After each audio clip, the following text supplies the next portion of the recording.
Next question over here. Hi, yes. My name is Patrick. I'm a student at Centennial College. My question is, in Islam it says, Jesus Christ, peace be upon him, is not the Son of God.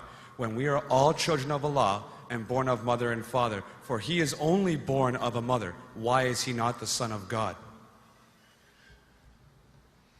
Brother Patrick asked a very good question, a very important question. He said that why in Islam is Jesus Christ, peace be upon him, not considered as Son of God? When we all are children of God, he being born of a virgin woman, all the more reason should be. See brother, if you tell we are children of God, in that way I've got no problem at all.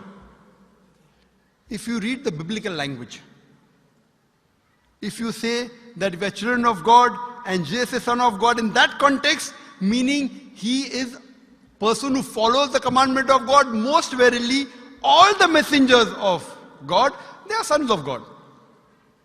But the problem is, if someone says he is not a normal son, but he is the begotten son, then there's a problem. Because if you read the Bible have got sons, the God has got sons by the tons.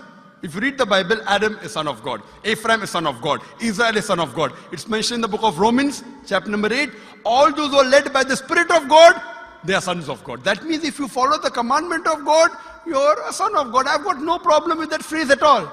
But today, that phrase has been misunderstood. You know, for example, if a young son asks me a question, I said, Beta, son, it's a very good question. He won't mind because I'm elderly, you know.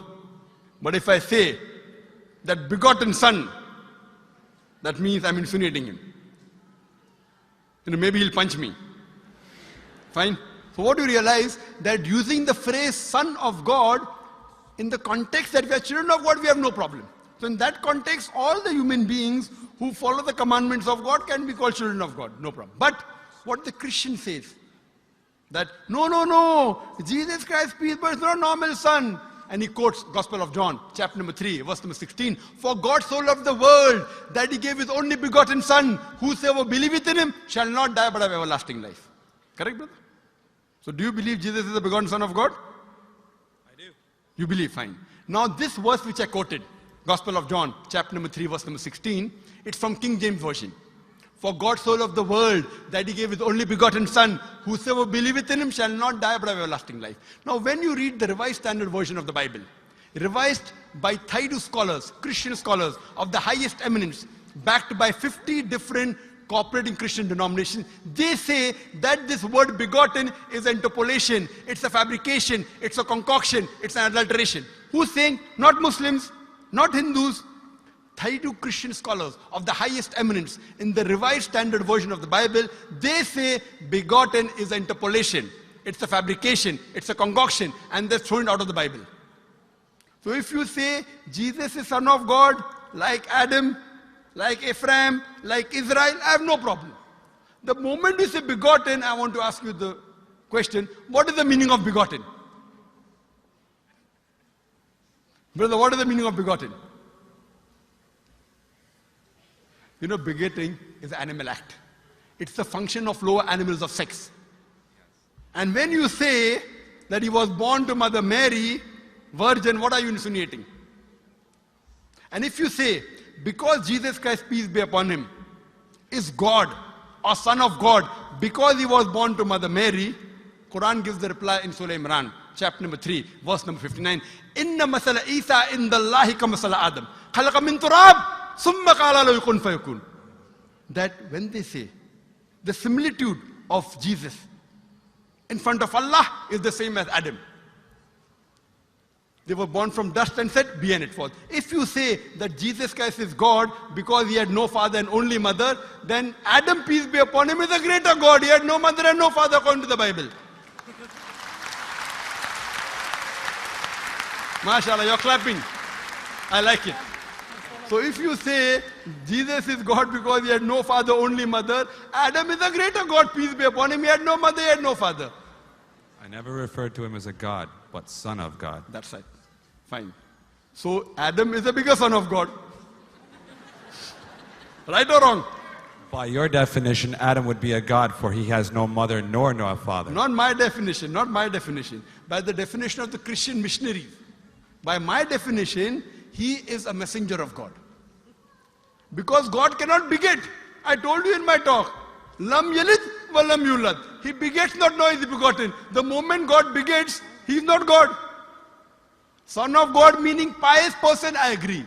That's the reason Allah subhanahu wa ta'ala in the Quran, in 99 attributes, he has missed out Ab, father. Why? It's a good attribute, but Allah did not mention Ab meaning father because people started having wrong meaning of the word father.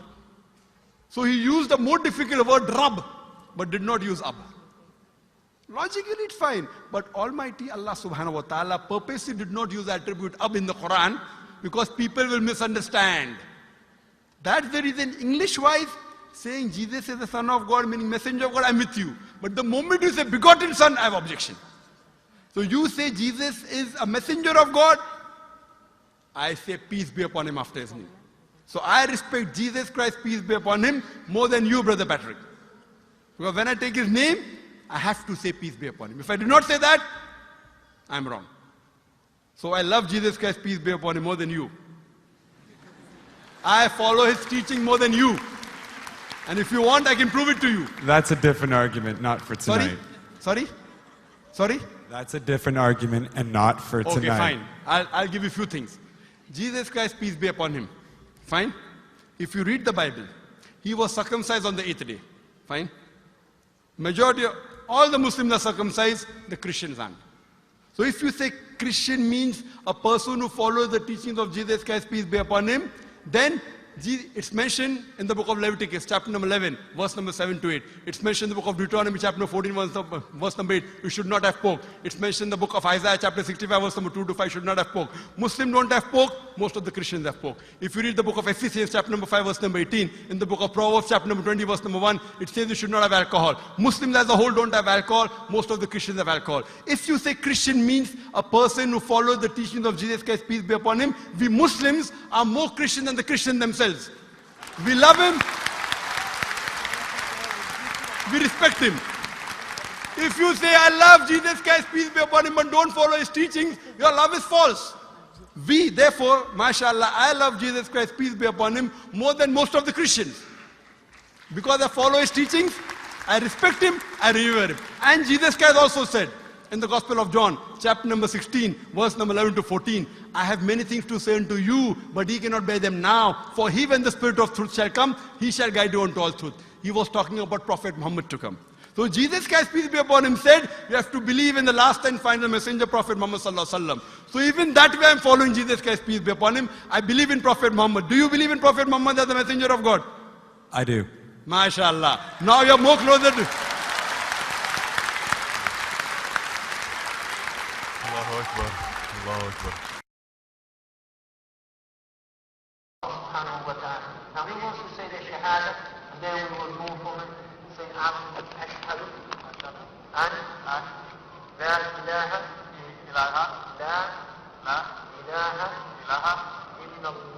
illallah wa ashhad an Muhammad Rasulullah. Rasul Allah. I'm more excited than him. Allahu Akbar. Allahu Akbar. Allahu Akbar. Allahu Akbar. Allahu Akbar. Welcome, your brothers